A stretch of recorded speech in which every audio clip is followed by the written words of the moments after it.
இங்க இருக்கக்கூடிய சமுதித்த சத்துரமாரி நினைச்சுக்கிட்டு தான் ரணில் விக்ரமசிங்கே மஹதி ஹசன் போயிருப்பாரு. வின் எவ்ரி ஆர்குமெண்ட் என்கிற ஒரு புத்தகத்தையும் எழுதியிருக்கிறார். ஒவ்வொரு விவாதத்தையும் வெற்றி கொள்ளுங்கள் என்பது அதனுடைய மொழிபெயர்ப்பு. I'm sorry, I like UN Office of the High Commissioner for Human Rights. Look, I like the EU. அவர் ஸ்ரீலங்கா ஜேர்னலிஸ்ட் நினைச்சுக்கிட்டு மஹதி ஹசன் அணுகிட்டாரு. ஒண்ணு இந்த இடத்துல தான் ரணிலுடைய அந்த உத்தச்ச கமெண்ட் சொல்லுவாங்கல்ல, அறப்படிச்ச தனம்னு, அது இந்த இடத்துல தான் வெளிப்படுது. என்னன்னு கேட்டா, I have been in politics before you were born. I know பதில் இல்லைன்னா பதில் இல்லை, இல்லாட்டி இதுதான் பதில்ட்டு போகணும். ஏய், நீ பிறக்கிறதுக்கு முன்னுக்கே நான் அரசியல் இருக்கிறேன்னா Ranil Rajapaksa சொல்லும் போதெல்லாம் ரணில் விக்ரமசிங்கேக்கு ஒரு பதில் இல்லாமல் போய்விடும். அதை தாண்டி நீங்க ராஜபக்ச ஃபேமிலியை பாதுகாத்தீங்க, அவங்களுடைய பர்த்டே ஃபங்க்ஷன் வரைக்கும் நீங்க போனீங்க, ஏன் நாங்க போகக்கூடாதா?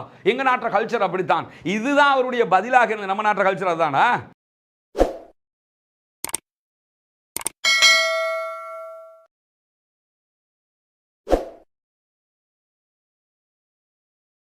அன்பிற்கினிய சகோதர சகோதரிகளே, உங்கள் அனைவர் மீதும் ஏக இறைவனுடைய அமைதியும் கருணையும் உண்டாகட்டுமாக. அஸ்ஸலாமு அலைக்கும் வரஹ்மத்துல்லாஹி வபரகாத்துஹு. இன்றைய இந்த வீடியோவில் ஒரு முக்கியமான பரபரப்பான வீடியோ தொடர்பான விளக்கத்தை தான் நாம் பார்க்க இருக்கிறோம். அது என்ன பரபரப்பான வீடியோ, அது தொடர்பான விளக்கம் என்ன என்று சொல்லி யோசிச்சிங்கன்னா, நமக்கெல்லாம் தெரியும், கடந்த 2 நாட்களாக இலங்கை மட்டுமல்ல சர்வதேச அளவில் சோசியல் மீடியாவில் வைரலாக இருக்கக்கூடிய ஒருவர் யாருன்னா, இலங்கையினுடைய முன்னாள் ஜனாதிபதி ரணில் விக்ரமசிங்க அவர்கள். ஏன் ரணில் விக்ரமசிங்க வைரலாக இருக்கிறார் என்று சொன்னால், கடந்த 2 நாட்களுக்கு முன்பதாக அல் ஜசீராவில் ஒரு முக்கியமான பேட்டி நிகழ்ச்சி ஒளிபரப்பாகியது. ரணில் விக்ரமசிங்க அவர்களுக்கும் அல் ஜசீராவினுடைய பிரபல ஊடகவியலாளராக இருக்கக்கூடிய மஹதி ஹசன் அவர்களுக்கும் இடையிலே நடைபெற்ற பேட்டி நிகழ்ச்சி. இந்த நிகழ்ச்சிக்கு பிறகுதான் ரணில் விக்ரமசிங்க அவங்க ரொம்ப ஃபேமஸாக சோசியல் மீடியாவில் ட்ரெண்டிங் ஆகிக்கிட்டு இருக்கிறாரு. அதற்கான காரணமும் இல்லாமல் இல்லை. ஏன்னா ரணில் விக்ரமசிங்கே பொறுத்தவரையில் இலங்கையினுடைய முன்னாள் ஜனாதிபதியாக இருந்தவர், 6 தடவைகள் இலங்கையினுடைய பிரதமராக செயல்பட்டவர், பிரைம் மினிஸ்டராக இருந்தவர், அதற்கு முன்பதாக பல அமைச்சு பதவிகளை வகித்தவர், தன்னுடைய 35வது வயதிலேயே அமைச்சராக தேர்வு செய்யப்பட்டது மட்டுமல்லாமல் அதற்கு பிறகும் பல பதவிகளை வகித்ததோடு இலங்கையிலே நடைபெற்ற 30 ஆண்டு கால யுத்தத்தில் சமாதான பேச்சுவார்த்தைகளை முன்னின்று ஆரம்பித்து வைத்தவர், பிரபல ராஜதந்திரியாக பார்க்கப்படுகிறவர், ஆங்கில புலமையில் உச்சம் தொட்டவர் என்று கூட சொல்லலாம். ஆங்கிலத்தில் பேசுறதுங்கிறது வேற, ஆங்கிலத்திலேயே வாழ்றதுங்கிறது வேற. ரணில் விக்ரமசிங்கே பொறுத்தவரையில் ஆங்கிலத்திலேயே வாழக்கூடிய ஒருவராகத்தான் சர்வதேசமே பார்க்கிறது. அதை தாண்டி சர்வதேச அரசியலில் ரொம்ப தெளிவு பெற்ற ஒருவராகத்தான் இதுவரைக்கும் அவருடைய பிம்பம் கட்டமைக்கப்பட்டிருந்தது. சர்வதேச தலைவர்களோடு மிக நெருங்கிய தொடர்பு பட்டவராகவும் அவருடைய பிம்பங்கள் கட்டமைக்கப்பட்டிருந்ததை நம்ம பார்த்திருக்கிறோம். கடந்த ஜனாதிபதியாக அவர் இருக்கிற நேரத்தில் என்ன சொன்னாலும் என்ன பேச்சு வரும்னா, ரணில மாதிரி முடியுமா, ரணில மாதிரி ஏழுமா, ரணில மாதிரி ஆங்கிலம் பேச முடியுமா, ரணில மாதிரி சர்வதேசத்தை அணுக முடியுமா என்கிற கேள்விகள் எல்லாம் எழுப்பப்பட்டு வந்த நிலையில தான் இப்படிப்பட்ட ஒருவர் அல் ஜசீராவினுடைய மஹதி ஹசன் போய் இப்படி சிக்கி சின்னாபின்னமாகுவார் என்று யாருமே எதிர்பார்த்திருக்க மாட்டாங்க. அதனால தான் தற்போது அவர் ட்ரெண்டிங்ல இருக்கிறார். சரி, அந்த பேட்டி நிகழ்ச்சியில் என்ன நடந்தது என்பதை தெரிந்து கொள்வதற்கு முன்பதாக அல் ஜசீரா என்னங்கிறது சுருக்கமாக நம்ம தெரிஞ்சுக்கிறோம். என்னன்னா, உலகம் முழுவதும் பிபிசி, CNN, ராய்ட்டர் என்று ஒரு காலகட்டம் மீடியாவில் கோலோச்சி கொண்டிருந்தது சில ஊடகங்கள். அதை தாண்டி வால் ஸ்ட்ரீட் ஜேர்னலாக இருக்கலாம், நியூயார்க் டைம்ஸாக இருக்கலாம், இப்படி பல பத்திரிகைகளும் நாங்கள் தான் ராஜாக்கள் என்று இருந்ததை தாண்டி இந்தியாவினுடைய NDTV வரைக்கும் புகழ் பூத்திருந்த காலங்கள் தாண்டி இன்றைய நிலைமை எப்படி ஆயிடுச்சுன்னா, அல் ஜசீரா தான் ஒன் மேன் ஆர்மிங்கிற லெவல் ஆகிடுச்சு. அல் ஜசீராவில் நம்முடைய ஒரு நியூஸ் வராதா, அல் ஜசீராவில் நம்மளை பற்றி பேச மாட்டாங்களான்னு பல நாட்டினுடைய அதிபர்களே காத்து கிடக்கிற அளவுக்கு அல் ஜசீராவுடைய ஆங்கிலம் அரபு ஊடகங்கள் ஊடகத்துறையின் ஜாம்பவான்களாக மாறியிருக்கிறார்கள். உண்மையிலேயே கத்தார் அரசாங்கத்தினுடைய இந்த முயற்சி என்பது எவ்வளவு புகழ்ந்தாலும் தகும் என்கிற அளவுக்கு இருக்கக்கூடிய ஒரு முயற்சி தான். குறிப்பாக ஈராக் வார் நடந்துகிட்டு இருக்கும் போது அப்போதைய அமெரிக்காவினுடைய ஜனாதிபதி ஜார்ஜ் டபிள்யூ புஷ் என்ன செஞ்சாருன்னா, கத்தாருடைய அதிபருக்கு தொடர்பு கொண்டு உங்களுடைய ஊடகம் அல் ஜசீராவில் அமெரிக்காவுக்கு எதிரான அதிகமான செய்திகள் வருகிறது, அதை கண்ட்ரோல் பண்ணுங்க என்று கேட்ட நேரத்தில் அப்போதைய கத்தாருடைய அதிபரை என்ன சொன்னார்னா, CNN கண்ட்ரோல் பண்ணுங்கன்னு நான் உங்களுக்கு சொன்னா நீங்க ஏத்துக்குவீங்களா? ஊடக தர்மம் என்று சொல்லுவீங்களா இல்லையா? அது மாதிரி இதுவும் ஊடக தர்மம். எனவே அல் ஜசீராவை கண்ட்ரோல் பண்றது, அதுக்கு ரூல் போடுறதெல்லாம் நாங்க செய்யறதில்ல, ஃபண்ட் மட்டும் பண்றோம், அவங்கள சுயாதீனமா இயங்க விட்டுருக்கிறோம் என்று சொல்லி அல் ஜசீராவினுடைய சுயாதீனத்தனத்தை தரத்தை அன்றைக்கே அவர் நிரூபித்திருந்தார். தற்போது நடக்கிற காசா வார்ல இருந்து சர்வதேச அளவில் நடக்கக்கூடிய அநியாயங்களை அப்பட்டமாக காய்தல் உவத்தல் இல்லாமல் கொண்டு வந்து சேர்த்து சர்வதேசத்திலேயே இஸ்ரேல் என்றால் யார், அமெரிக்கா என்றால் யார் என்கிற பல பிம்பங்களை எல்லாம் உடைச்சு நொறுக்கின ஒரு பெருமை அல் ஜசீராவுக்கு இருக்கிறது. இந்த அல் ஜசீராவில் நடக்கக்கூடிய ஒரு ஹாட் டாபிக் நிகழ்ச்சி தான் ஹெட் டு ஹெட் என்கிற நிகழ்ச்சி. இந்த நிகழ்ச்சியில் எங்களை கூப்பிட மாட்டாங்களா, எங்ககிட்ட ஒரு பேட்டி எடுக்க மாட்டாங்களான்னு பல பேரும் ஏங்கிக் கொண்டிருக்கக்கூடிய நேரத்தில் தான் இலங்கையினுடைய முன்னாள் ஜனாதிபதி ரணில் விக்ரமசிங்க அவர்களுக்கு அழைப்பு வருகிறது. அவரும் அதிலே கலந்து கொள்கிறார். அந்த நிகழ்ச்சியை வழிநடத்தக்கூடிய மஹதி ஹசன் என்பவர் யார் என்கிறதை நம்ம புரிஞ்சுக்கிறோம். சுருக்கமாக சொல்ல போனா இந்த பேட்டி நிகழ்ச்சி எல்லாம் எடுத்துக்கிட்டோம்னா தமிழ்ல சிங்களத்தில் நம்ம அடிக்கடி பார்க்கக்கூடியவர்களாக பார்ப்பது யாருன்னு சொன்னா இலங்கையாக இருந்தா சமுதித்த சதுர போன்றவர்களுடைய இன்டர்வியூஸை நம்ம பார்த்திருக்கிறோம். அதை தாண்டி இன்னும் சில பேர் யூடியூப்ல சில பேர் இன்டர்வியூ எடுத்துக்கிட்டு போவாங்க. இந்த மாதிரி ஆக்களத்தை நம்ம பார்த்திருக்கிறோம். அதே மாதிரி தமிழ் மொழியில நம்ம எடுத்துக்கிட்டோம்னா தமிழகத்தில் இலங்கையில் நம்ம ஃபேமஸாக பேசுகிற அளவுக்கு இல்லைன்னா கூட தமிழகத்தில் எடுத்துக்கிட்டோம்னா ரங்கராஜ் பாண்டேனுடைய பேட்டிகளை நம்ம பார்த்திருப்போம். தந்தி டிவியில் அவர் இருக்கும்போது நடந்தது. அதே மாதிரி ஹரிஹரனுடைய பேட்டிகளை நம்ம பார்த்திருக்கிறோம். இன்னைக்கும் புதிய தலைமுறையாக இருக்கலாம், சன் டிவியாக இருக்கலாம், அதிலே எடுக்கக்கூடிய பேட்டிகளை நம்ம பார்த்துக்கிட்டு இருக்கிறோம். அதே மாதிரி கோபிநாத் உள்ளிட்டவர்கள் கூட இன்றைக்கு பேட்டிகள் எடுக்கக்கூடிய காட்சிகள் நம்ம பார்க்கிறோம். இதை எல்லாமே பார்த்து பழகின நமக்கு இந்த மஹதி ஹசனுடைய பேட்டிங்கிறது கொஞ்சம் அபூர்வமாகவும் ஆச்சரியமாகவும் இருக்கும். காரணம் என்னன்னா இங்க இருக்கக்கூடிய சமுதித்த சத்துர மாதிரி நினைச்சுக்கிட்டு தான் ரணில் விக்ரமசிங்கே மஹதி ஹசன் போயிருப்பாரு. போக முன்னாடி ஒரு 10 ஹெட் டு ஹெட் ப்ரோக்ராமையாவது பார்த்துட்டு போயிருக்கலாம். போயிருந்தா இவ்வளவு சீரழிவு வந்திருக்காது என்பதையும் நம்ம புரிஞ்சுக்கிறோம். என்ன காரணம்னு கேட்டா இங்க இருக்கக்கூடிய ஊடகவியலாளர்களை பொறுத்தவரையில முன்கூட்டியே அவங்களுக்கு கேள்வியை கொடுத்துருவாங்க. என்னத்த லைவ் நிகழ்ச்சி நடத்தினாலும் சரி முன்கூட்டியே இவர்களுக்கு கேள்விகளை கொடுக்கணும். அவங்க அதுக்கு ப்ரிப்பேர் ஆகிக்கிட்டு தான் வருவாங்க. வந்து ஏதோ அப்ப பதில் சொல்ற மாதிரி சொல்லுவாங்க. இதுதான் வளமையான நிகழ்வு. அதை தாண்டி இங்க இருக்கிறவங்க கேட்கிற கேள்விகளையும் பார்த்துருக்கீங்களா, சூயிங்கம் சாப்பிட்டீங்களான்னு கேட்பாங்க, நெட்ஃபிளிக்ஸ்ல என்ன படம் பார்த்தீங்கன்னு கேட்பாங்க, இப்போ ஓய்வு நேரத்தில் பேப்பர் பார்க்குறீங்களா இல்லையான்னு கேட்பாங்க, யாரோட போன்ல பேசிக்கிட்டு இருக்கிறீங்கன்னு கேட்பாங்க, அஷேனோட ஒரு பேட்டி ஒன்று லொக்கா கொஹமதுன்னு கேட்பாரு. இந்த மாதிரியான ஒன்றுக்கும் உதவாத உப்பு சப்பில்லாத என்ன கேள்வியை கேட்கணுமோ அதை கேட்கறத விட்டு போட்டு அவருக்கு ஜால்ரா அடிக்கிற பேட்டிகளை தான் நீங்கள் சத்துரட்டையும் பார்க்கலாம், சமுதிரட்டையும் பார்க்கலாம், யார்கிட்டையுமே நீங்கள் பார்க்கலாம்.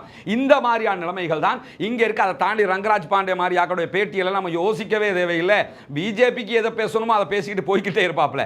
இந்த மாதிரி நிலைமைகளில் மஹதி ஹசனுடனான பேட்டி என்பது இவரோடு நடந்தது மட்டுமில்லை, எவரோடு நடந்தது நீங்கள் பார்த்தாலும் அது ஒரு கல்விக்கானது, தேடலுக்கானது, படிப்புக்கானதாக இருக்கு. ஏன்னா மஹதி ஹசனை பொறுத்தவரை ஆக்ஸ்போர்ட் பல்கலைக்கழகத்தில் அவர் படிக்கிற நேரத்திலேயே விவாத களங்களில் முனைப்பு காட்டியவர், அதிலேயே திறமையாக செயல்பட்டவர் என்பது இன்றைக்கு நீங்கள் விக்கிபீடியாவில் பார்க்க முடியுமான ஒரு விஷயம். அதை தாண்டி மஹதி ஹசன் அல் ஜசீராவில் வேலை செய்யறதுக்கு முன்னாடியே ITV, BBC, sky news, channel 4 போன்ற மிக பிரபலமான அன்றைய காலம் தொட்டி இருக்கக்கூடிய ஊடகங்கள்ல எல்லாம் இதே போன்ற நிகழ்ச்சிகளை நடத்தியவர். தற்போது அல் ஜசீராவில் அந்த நிகழ்ச்சிகளை நடத்தி கொண்டு வர்றாரு. வின் எவ்ரி ஆர்குமெண்ட் என்கிற ஒரு புத்தகத்தையும் எழுதியிருக்கிறார். ஒவ்வொரு விவாதத்தையும் வெற்றி கொள்ளுங்கள் என்பது அதனுடைய மொழிபெயர்ப்பு. இப்படி புத்தகங்களை எழுதி இந்த துறையிலேயே தன்னை வளர்த்துக் கொண்டிருக்கக்கூடிய ஒருவர். சரி, இப்ப நம்ம சப்ஜெக்ட்டுக்கு வருவோம். இவரோட தான் ரணில் விக்ரமசிங்கருடைய ஆர்கியூமெண்ட் நடந்தது. ரணில் விக்ரமசிங்க இவரை எப்படி அணுகினார், எப்படி அணுகி இருக்கலாம் என்பதை முதல்ல நம்ம புரிஞ்சுக்கிறோம். I'm sorry, I like You an office of the High Commissioner for Human Rights. Look, I like the EU. ரணிலை பொறுத்தவரையில் அவர் ஒரு தேர்ந்த கல்வியலாளராக அறியப்படக்கூடிய ஒருத்தர். ரொம்ப ஊடகங்களை அணுகுவார், ஆங்கிலம் தெரியும் எல்லாம் பேசப்படக்கூடிய ஒருத்தர். ஆனால் அவர்கிட்ட இருக்கக்கூடிய மிகப்பெரிய மைனஸாக இந்த பேட்டியில் நம்ம கண்டது என்னன்னு சொன்னா, அவர் ஸ்ரீலங்கா ஜேர்னலிஸ்ட் நினைச்சுக்கிட்டு மஹதி ஹசனை அணுகிட்டாரு. ஒன்று. ரெண்டாவது, நம்ம கேட்கறத கேட்டு போயிடுவான்னு நினைச்சிட்டாரு. மூணாவது, நான் எல்லாம் யாரா, நமக்கு தெரியாதா, நமக்கு மீடியாவை அணுக தெரியாதா, நம்ம சொன்னா பதில் தாண்டா, இந்த மாதிரி அவருடைய தன்னை தானே ஓவராக கான்ஃபிடென்ட் பண்ணி கொண்டாரு. அதுக்கு அதை தாண்டி நம்ம எடுத்துக்கிட்டோம்னு சொன்னா அந்த கிண்டலும் கேலியும் ஆங்கிலத்திலேயே கேலி பண்ணக்கூடிய ஒருவர் ரணில் விக்ரமசிங்கே. சொல்லிட்டு அவருக்கு ஒரு சிரிப்பை சிரிச்சுக்கிறாரு. I have been in politics before you were born. I know. I think I said that. I mean, அந்த சிரிப்பை பார்க்கறவங்க கொஞ்சம் சிரிப்பாங்க.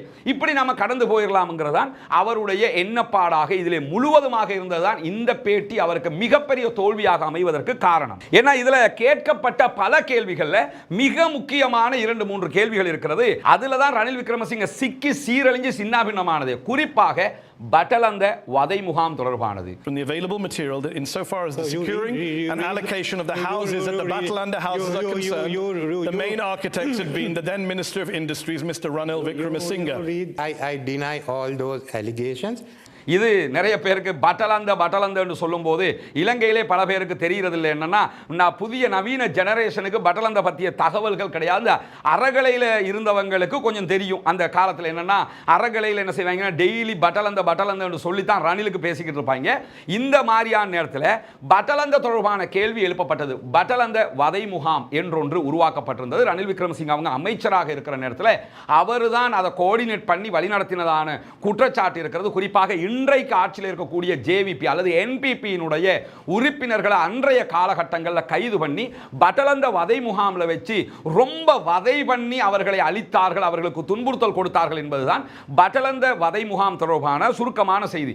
இந்த பட்டலந்த வதை முகாமுக்கு பின்னணியாக இருந்தவர் ரணில் விக்ரமசிங்கே என்றும் அன்றைய நாட்களில் இது தொடர்பான ஒரு கமிஷன் போடப்பட்டு அறிக்கைகள் எல்லாம் வெளியாகி இருந்த நேரத்தில் மஹதி ஹசன் என்ன பண்றாருன்னா பட்டலந்த வதை முகாம் தொடர்பாக கேள்வியை கேட்கிறாரு. கேட்கும்போது ரணில் விக்ரமசிங்கே அதுக்கு என்ன ஆதாரம் இருக்கு, ப்ரூஃப் காட்டுங்க அப்படிங்கிறாரு. உடனே மஹதி ஹசன் என்ன பண்றாருன்னா அன்றைக்கு ஏற்பாடு செய்து விசாரிக்கப்பட்ட கமிஷனுடைய ஆதாரத்தை காட்டுறாரு. அன்றைய பேட்டிக்கு கலந்து கொண்டிருந்த வேறு சில பத்திரிகையாளர்களும் முக்கியஸ்தர்களும் கூட அந்த ஆதாரங்களை ரணிலுக்கு காட்டுறாங்க. அதுக்கு உடனே என்ன சொல்றாருன்னா இந்த கமிஷன் ரிப்போர்ட் வந்து பார்லிமெண்ட்ல டேபிள் பண்ணப்படல, பார்லிமெண்ட்ல ஒப்படைக்கப்படல அப்படிங்கிறாரு. இந்த மாதிரி பேசிக்கொண்டு போகிறவர் இடையில என்ன சொல்றாருன்னா நீங்க பிறக்கிறதுக்கு முன்னாடில இருந்து நான் அரசியல்ல இருக்கிறேங்கிறாரு. இதுதான் Ranil. I have been in politics before you were born. இந்த இடத்துல தான் ரணிலுடைய அந்த உத்தச்ச கமெண்ட் சொல்லுவாங்கல்ல அறப்படிச்ச தனம்னு அது இந்த இடத்துல தான் வெளிப்படுது. என்னன்னு கேட்டா பதில் இல்லைன்னா பதில் இல்லை, இல்லாட்டி இதுதான் பதில்ட்டு போகணும். ஏய் நீ பிறக்கிறதுக்கு முன்னுக்கே நான் அரசியல் இருக்கிறேன்னா இது இந்த பார்லிமெண்ட்ல ரணில் இருக்கிற நேரத்தில் ஜனாதிபதியாக இருக்கிற நேரத்தில் பார்லிமெண்ட்டுக்கு வரும்போது நம்ம மரிக்கார் எம்பி இருக்கிறார்ல அவர் எழும்பி ரணிலுக்கு எதிராக ஏதாவது பேசக்கல உடனே ரணில் மரிக்காருக்கு என்ன சொல்லுவாருன்னு கேட்டா மரிக்கார் உங்களை அரசியலுக்கு கொண்டு வந்ததே நான், நீங்க எனக்கெல்லாம் பேசுறீங்களான்னு கேட்பாரு. அதுக்கப்புறம் மரிக்கார் அதுக்கு பதில் சொல்லுவார், அது வேற விஷயம்.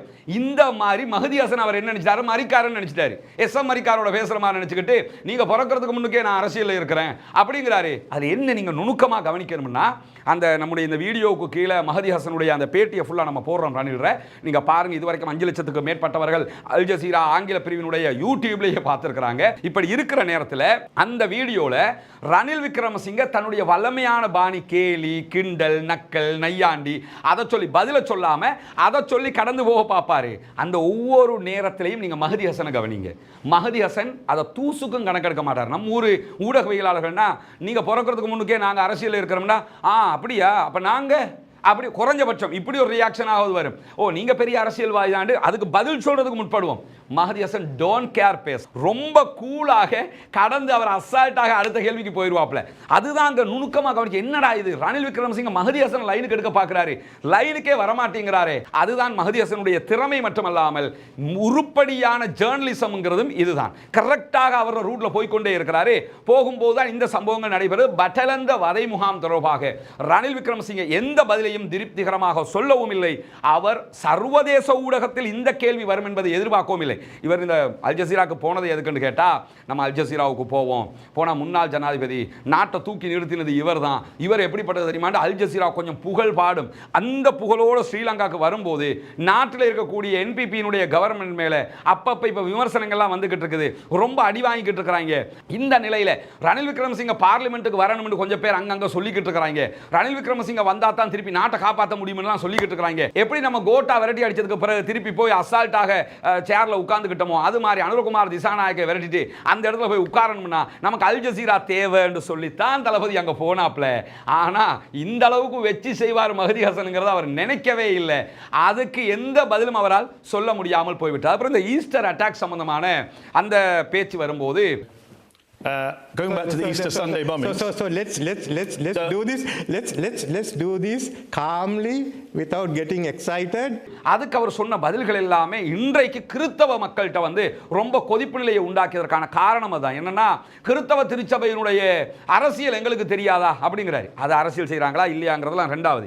நீங்க ஆட்சிக்கு வரக்கல என்ன சொன்னீங்க, ஆட்சியை நான் பொறுப்பெடுக்கிறேன். ஈஸ்டர் அட்டாக் தொடர்பாக ஸ்காட்லாந்து ஆட்டினுடைய போலீஸ் பிரிவினுடைய அனுசரணையோட அவங்கள வரவழைச்சு ஒரு விசாரணை நடத்த போறேன் இப்படி எல்லாம் பில்டப் பீலா எல்லாம் விட்டாரு. இருக்கிற வரைக்கும் ஒன்னையுமே செய்யல. ராஜபக்ஷ ஃபேமிலியை பாதுகாத்தது தான் மிச்சம். பட்டலந்த வதை முகாம் விவகாரத்தில் ரணிலை ராஜபக்ஷ குடும்பம் பாதுகாத்தது. ராஜபக்ஷ குடும்பம் ஆட்சியிலிருந்து விரட்டி அடிக்கப்பட்டதுக்கு பிறகு ரணில் அவர்களை பாதுகாத்தார். அது மட்டும் இல்லாமல் மஹதி ஹசன் அதில் என்ன சொல்லுவார்னா, உங்களுக்கு ஒரு செல்ல பேர் கூட இருக்குதாமே ரணில் ராஜபக்ஷ என்று சொல்லி, அதையும் அவர் சொல்லுவாரு. Ranil Rajapaksa. சொல்லும் போதெல்லாம் ரணில் விக்ரமசிங்கக்கு ஒரு பதில் இல்லாமல் போய்விடும். அதை தாண்டி நீங்க ராஜபக்ஷ ஃபேமிலியை பாதுகாத்தீங்க, அவங்களுடைய பர்த்டே ஃபங்க்ஷன் வரைக்கும் நீங்க போனீங்க, ஏன் நாங்க போக கூடாதா? எங்க நாட்டு கல்ச்சர் அப்படித்தான். இதுதான் அவருடைய பதிலாக இருந்தது. நம்ம நாட்டு கல்ச்சர் அதுதானா? இதுதான் அவருடைய பதிலாக இருந்ததே தவிர தான் ராஜபக்ஷ ஃபேமிலியை பாதுகாத்தது தொடர்பாக கூட அவரிடத்தில் பதில் இல்லை. ஈஸ்டர் அட்டாக் தொடர்பாக எந்த பதிலும் உருப்படியாக அவரால் சொல்ல முடியாமல் போய்விட்டது. இப்படி ரொம்பவே அடிவாங்கின ஒரு நிகழ்ச்சியாக இந்த நிகழ்ச்சி மாறி இருந்ததை நம்ம பார்க்க முடிந்தது. அதே மாதிரி அறகலையினுடைய எண்டாகத்தான் கோட்டாபய ராஜபக்ஷ விரட்டப்பட்டாரு. அதற்கு பிறகுதான் இவர் ஜனாதிபதியா வர்றாரு. வந்ததோட அறகலையில் இருந்த ஆக்களை அடி துரத்தினாரா இல்லையா? அந்த அடி துரத்தினது சம்பந்தமான கேள்வி எழுப்பப்பட்ட நேரத்திலையும் அதற்கும் அவரிடத்தில் பதில் இல்லை. இதுக்கு முன்னாடி நீங்க பார்த்திருப்பீங்க, ரணில் விக்ரமசிங்க ஜனாதிபதியா இருக்கும்போது ஜெர்மனுடைய ஊடகம் ஒன்றுக்கு பேட்டி அளித்திருந்தாரு. அந்த பேட்டியில ரணில் விக்ரமசிங்க எப்படி ஒரு லாவகமாக அதை அணுகியிருப்பாருங்கிறத பார்க்க முடியும். ஆனா இந்த பேட்டியில அவர் எதிர்பார்க்காத கேள்விகள் வந்த காரணத்தினாலையும் எழுதி கொடுக்கப்படாத கேள்விகள்ங்கிறதுனாலையும் அவரால் ஒன்றும் செய்ய முடியாத ஒரு நிலை ஏற்பட்டு விட்டது. எந்த அளவுக்கு ரணில் விக்ரமசிங்க இதுல தன்னுடைய மார்க்கெட்டை இழந்துட்டாருன்னு சொன்னா, இதுவரைக்கும் இந்த ஹெட் டு ஹெட் என்கிற நிகழ்ச்சியில் அல் ஜசீராவில் மஹதி ஹசனோட பல பேர் கலந்து கொண்டிருக்கிறார்கள். மலேசியாவுடைய பிரதமர் அன்வர் இப்ராஹிம் நேரடியாக கலந்து கொண்டிருக்கிறார். இந்தியாவுடைய பிஜேபியினுடைய தலைவர் கலந்து கொண்டிருக்கிறார். அதே மாதிரி சசி தரூர் கலந்து கொண்டிருக்கிறார், இந்தியாவுடைய காங்கிரஸை சேர்ந்தவர். இஸ்ரேலுடைய முன்னாள் பிரதமர் எஹூட் ஒல்மர்ட் கலந்து கொண்டிருக்கிறார். அமெரிக்காவினுடைய பாதுகாப்புத்துறை சார்ந்த செயலாளர்கள் பல பேர் கலந்து கொண்டிருக்கிறார்கள். இப்படி பல பேரும் இந்த நிகழ்ச்சியில் கலந்து கொண்டிருக்கிறாங்க. கலந்து கொண்ட யாரும் நம்ம அறிஞ்சு இந்த நிகழ்ச்சிக்கு பிறகு வந்து மீடியா கான்ஃபரன்ஸ் நடத்தி அது என்ன நடந்துச்சு தெரியுமாண்டெல்லாம் பேசினதில்லை. ஆனால் இந்த பேட்டி அல் ஜசீராவில் ஒளிபரப்பான அன்னைக்கே ரணில் விக்ரமசிங்க ஸ்ரீலங்காவில் ஒரு ஊடக சந்திப்பு ஐக்கிய தேசிய கட்சி தலைமையகத்தில் நடத்தினாரு. நடத்தி அதில் என்ன சொல்றாருன்னா, அல்லாஹ்வுடைய தூதர் ஸல்லல்லாஹு அலைஹி வஸல்லம் அவர்களிடத்தில் இஸ்லாத்திலேயே மிகச்சிறந்த காரியம் எது என்று கேட்கப்படுகிற போது பசித்தவர்களுக்கு உணவளிப்பது என்றார்கள். எனவே பசித்தவர்களுக்கு உணவளிக்கிற இந்த நட்பணியிலே நாம் அத்தனை பேரும் இணைந்து கொள்ள வேண்டும் என்பதோடு அல்லாஹ்வுடைய தூதர் ஸல்லல்லாஹு அலைஹி வஸல்லம் அவர்கள் சொன்னார்கள், இத்த குன்னார வலவு பிஷிக்கி தம்ரா, ஒரே ஒரு பேரிச்சம்பழத்தினுடைய துண்டு இருந்தால் கூட அதை கொடுத்தும் நீங்கள் நரகத்தை விட்டும் பாதுகாப்பு தேடிக்கொள்ளுங்கள் என்றார்கள். நரகத்தை விட்டு பாதுகாப்பு தேடுகிற மாதத்தை நாம் அடைய இருக்கிறோம். அநேகமாக இந்த வீடியோவை பார்க்கிற நேரத்தில் நாம் ரமலானை அடைந்திருக்கலாம் அல்லது நாளை அடைவதற்கு வாய்ப்பு இருக்கிறது. இந்த ரமலானுடைய மாதத்திலே ஏழை எளிய மக்களுக்கு உதவி செய்து நாளை மறுமையிலே சொர்க்கத்தை அடைகிற அந்த நட்பணியில் கைகோர்ப்போமாக, இணைவோம், ஒன்றாக இணைவோம், அந்த மக்களுக்காக உழைப்போம். நாளை மறுமையிலே கண்டிப்பாக நமக்குரிய ஈடேற்றத்தை பெற்றுக்கொள்வோம் என்கிற அடிப்படையில் தான் இந்த வீடியோவினூடாக உங்களை நாம் தொடர்பு கொண்டிருக்கிறோம். எனவே இந்த நட்பணிக்கு உதவ விரும்புகிற சகோதரர்கள் உங்களுடைய சதகா மற்றும் தான தர்மங்களை முன்னால் தெரிகிற நம்முடைய வங்கி கணக்கிழக்கத்திற்கு தாராளமாக வாரி வழங்குங்கள். முன்னால் தெரிகிற நம்முடைய பேங்க் அக்கவுண்ட்டுக்கு உங்களால் முடிந்த உதவிகளை நீங்கள் வழங்கியதற்கு பிறகு அதனுடைய பற்றுச்சீட்டை முன்னால் தெரிகிற என்னுடைய வாட்ஸ்அப் இலக்கத்திற்கு அனுப்பி உதவுங்கள். வல்ல ரஹ்மான் நம் அத்தனை பேரையும் நல்ல பணிகளில் ஒன்றிணைப்பானாக, நாளை மறுமையிலே வெற்றி பெறச் செய்வானாக. நான் இப்படி ஒரு பேட்டிக்கு போயிருந்தேன். இங்க ஸ்ரீலங்கால மாதிரி இல்லை, நம்ம நாட்டில் லைவ்ண்டா லைவாகவே போய்கிட்டு இருக்கும். அல் ஜசீராலாம் அப்படி இல்லை, 2 ஹவருக்கு பேட்டி எடுத்தாங்க, ஆனால் 1 ஹவர் வீடியோவை தான் போட்டிருக்காங்க, கட்டிங் ஓட்டிங் பண்ணிட்டாங்க அப்படின்னு சொல்லி அவர் சொல்றாரு. முதல்ல ரணில் விக்ரமசிங்கே மனசாட்சிப்படி பேசணும். நம்ம நாட்டில் இந்த சத்துரை சமுதித்தை இந்த மாதிரி ஹிரு டிவி தரண டிவி எல்லாம் செய்கிற இந்த நிகழ்ச்சியில் லைவாக தான் நடக்குதா? கேள்வி முன்கூட்டி தர்றது இல்லையா? மீடியாவை பற்றி எங்களுக்கு தெரியாதுன்னு நினச்சிக்கிட்டு தான் மத்தாக்கிட்ட பேசுகிறாரா? இந்த மாதிரி பிரபலங்கள்கிட்ட நம்ம பேட்டி எடுக்கணும்னாலே அவங்க செக்ரட்டரி என்ன சொல்லுவாருன்னு கேட்டால், உங்களோட கேள்வியை முன்கூட்டி அனுப்பிடுங்க, அனுப்பினதுக்கப்புறம் இந்த கேள்வி வேணாமே, அந்த கேள்வியை இப்படி போட்டுக்குருவோமே, இதெல்லாம் சொல்லுவாங்க. இதெல்லாம் சொல்லி அதெல்லாம் ஒத்துக்கொண்டா தான் மீடியா பேட்டியை எடுக்க முடியும். இது மாதிரி அல் ஜசீராட்ட போய் சொல்ல முடியாது. அவர் என்ன சொல்கிறாருன்னா, நம்ம நாட்டில் லைவ்ண்டா லைவாகவே போயிடும், அங்கே அப்படி இல்லை, ரெக்கார்ட் பண்ணிட்டு போடும்போது கட்டிங் ஓட்டிங் பண்ணிட்டாங்க. யார்? Al Jazeera. Al Jazeera cutting ஓட்டிங் பண்ணிடுச்சுன்னு சொன்ன ஒரே ஆள் ரணில் விக்ரமசிங்கே. இவரே நினைச்சிட்டாருன்னா அதை தரணையும் ஹிரு டிவியும் நினைச்சுக்கிட்டு இருக்கிறாரு. இங்க வந்து இந்த ஈஸ்டர் நேரத்தில் முஸ்லீம்களுடைய வீட்டுக்குள்ள நாயை கொண்டு போனது, முஸ்லீம்களை வீட்டுக்குள்ள தக கத்தையை கொண்டு வந்து, பான் வெற்ற கத்தியை கொண்டு வந்து, பார்த்தீர்களா பயங்கரமான ஆயுதம் இப்படி காட்டினாங்களே. இந்த மாதிரி அல் ஜசீராவை நினைச்சுக்கிட்டு என்ன செய்யறாருன்னு கேட்டா, சூயிங்கம் சாப்பிட்டுக்கிட்டு நெட்ஃபிளிக்ஸ்ல படம் பார்க்குற மாதிரி நினைச்சுக்கிட்டு தான் இந்த பேச்செல்லாம் அவர் பேசுறாரு. அல் ஜசீரா வந்து கட்டிங் ஓட்டிங் பண்ணிச்சா என்னன்னா, அது மட்டும் இல்லாமல் அங்கே வந்திருந்த ஆக்கள்லாம் பார்த்தீங்கன்னா நிறைய எல்டிடி ஆதரவாளர்கள். சரி, ஒரு பேச்சுக்கு எல்டிடி ஆதரவாளர்களாகவே இருக்கட்டும், அவங்க கேள்வி கேட்டால் பதில் சொல்ல மாட்டீங்களா? அவங்க கேட்குற கேள்விக்கும் பதில் சொல்லணுமா இல்லையா? அவர்களுடைய இறுதி யுத்தம் தொடர்பாக அங்கே கேள்வி எழுப்பப்பட்டது, அதற்காக பதில் இருந்ததா? அப்ப எது எவன் கேட்டா என்ன?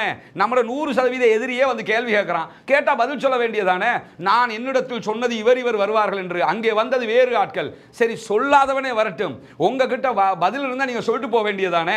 எனவே இந்த பேட்டி நிகழ்ச்சியை பார்க்காதவர்கள் கண்டிப்பாக எடுத்து பாருங்க.